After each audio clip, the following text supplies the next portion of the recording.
This is a production of Off the Hook Sports with Dave Hooker.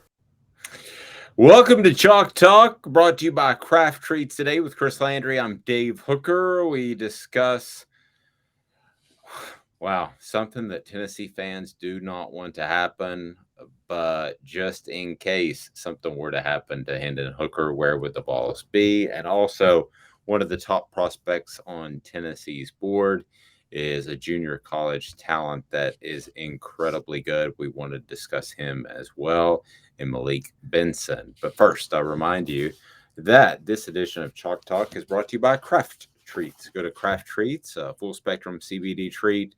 Use the link that is attached to this audio or video post, and you'll get a substantial discount just by clicking on it. They've got the minor cannabinoids that will increase the benefits of CBD, whether your pet suffers from any type of situational anxiety, like car ride anxiety, like storm anxiety, or maybe it's just a little bit older and could use a little bit of pain relief. Chris Landry, let's get into it right now.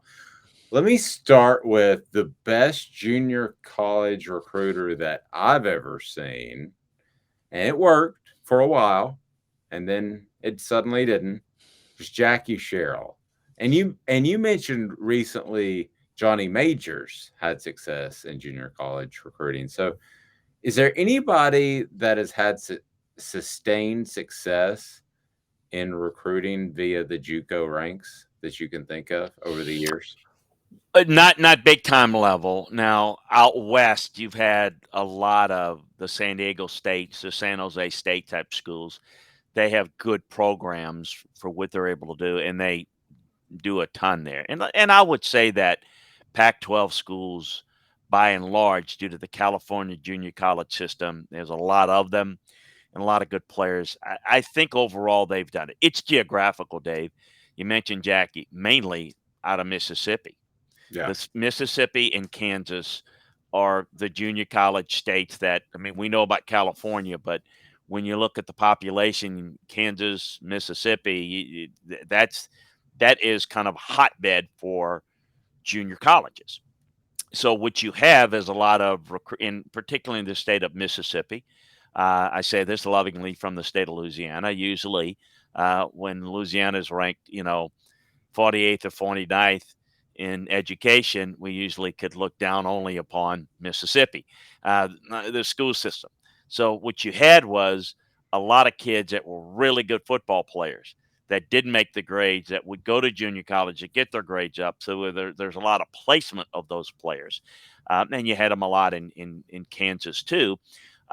In those schools, it kind of had a placement system. And a lot of the junior college coaches in the state of Mississippi, coincidentally, have Mississippi State or Ole Miss ties. They kind of end up gravitating, getting those jobs, and kind of the plan was we'll send old Johnny over there and as a player, and we want him back. And so I think that's why those schools have had success. And I think if you're a coach in Mississippi, if you're a coach in Kansas State, Mississippi State, you have to be in tune to that. Now with transfer portal stuff, that's maybe good. We've talked about that they may, Mississippi State, Ole Miss, may be able to do that a little bit more. I don't think, for example, Mike Leach would be really good in the junior college recruiting because his offense, particularly in the offensive side of the ball, because his offense he's very, very stringent what he wants. So I think it depends on the coach. It depends on the system. And Jackie, that's what Jackie did. Jackie recruited well, and when he got to Mississippi State, he was much better doing that at Mississippi State than he was at A&M or Pitt. But remember where Jackie's from, too. Jackie's from the state of Mississippi. He went to Alabama, but he's a Mississippi guy. That's how he went in, and he got Hugh Green out there, Reggie Jackson. So you got a lot of those guys. Ricky Jackson, excuse me, from the Deep South. Yep. Ricky Jackson, I always thought was kind of like and this is a compliment, a poor man's Lawrence Taylor. Even the number and everything. Came out in the same draft. And quite frankly, if it wasn't for Lawrence Taylor, who may have been the most transformative defensive player we've seen in the NFL ever, one of them anyway. Ricky Jackson was a Hall of Famer, and you're right. He was in the shadows of Lawrence Taylor. I mean, Yeah. Hey, if I have to be in the shadows of a guy like that changed the game, which literally he did, I'll take that guy. I'll be in the shadows of the Steph Currys all day long if I need to be. You know, the H-back position was created by Joe Gibbs of the Washington Redskins. The H-back position was formed for one reason, to help block Lawrence Taylor. That's transformative. It's just I could chat with you for hours. Well, let's talk about Malik Benson. Is he the next Lawrence Taylor? No, that's not. completely unfair. But how much can he help the Vols, and what are you hearing about his eventual college destination? This kid, I've looked at tape on this kid. This kid can really run. He's only 185. He's the typical modern day linebacker, the run and hit linebacker. We've talked about this Tennessee scheme, guys that can run, make plays in space. This guy's really athletic. Hutchinson Community College. He's got some growth room there, but he is really special because his ability to make plays in space, his speed. Alabama likes him, Georgia likes him, Oregon likes him, LSU likes him, along with Tennessee. So that's some strong suitors there. We'll see how the Vols stack up. As he's visited, I think, all of those places by now. He's got like 25, 30 other offers, but that's the 5 that he has listed as his favorite. So I know he had a good visit at Oregon, like the visit June 10th, I believe it was, for Tennessee. Had an earlier visit at LSU, and he liked him. Georgia, obviously selling their defensive scheme, as is Alabama. So we'll see how. I know that Kelsey Pope and Alex Golish are really kind of working him hard for the Vol staff, and they went to practices a few weeks back. Now he wants to commit by July. He wants to graduate in December and be enrolled in January. So he's got all his ducks in a row.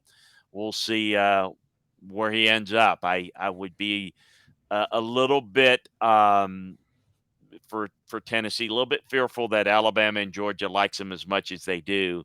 So we'll see. We'll see how it plays out. LSU certainly as well. But I think Tennessee's right in the mix. It's you can be in the top 5, but I don't know how high in the 5 they are.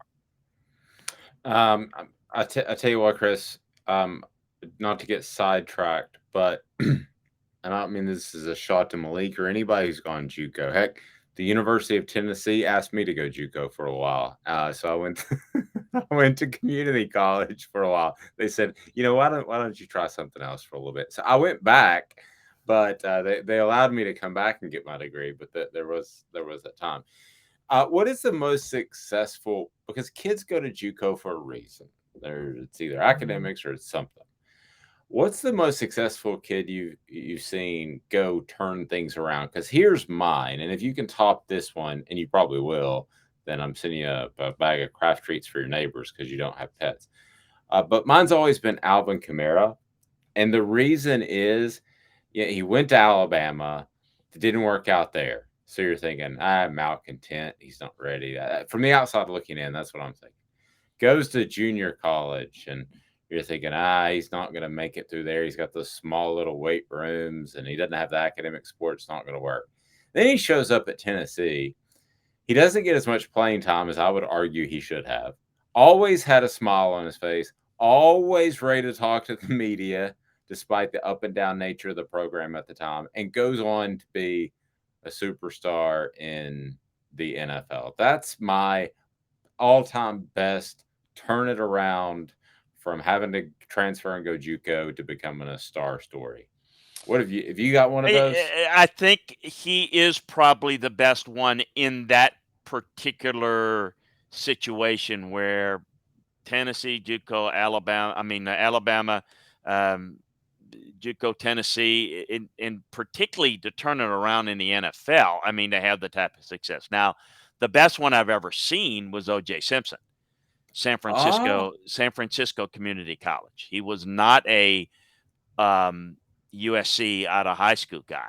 Now he turned his life around a couple of different ways in different times, obviously, but he was a late bloomer, and there's some academics and some juvenile trouble that would have gotten more play if it was in modern age, even last 20 years. It was a long time ago.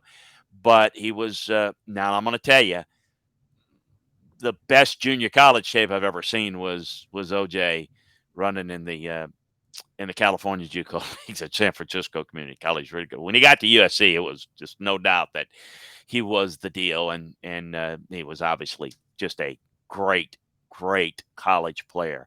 Alvin, to me, is more of the turnaround in what he's done in the NFL. OJ was great in the NFL, but OJ was great in college. Alvin was not. Alvin was in college.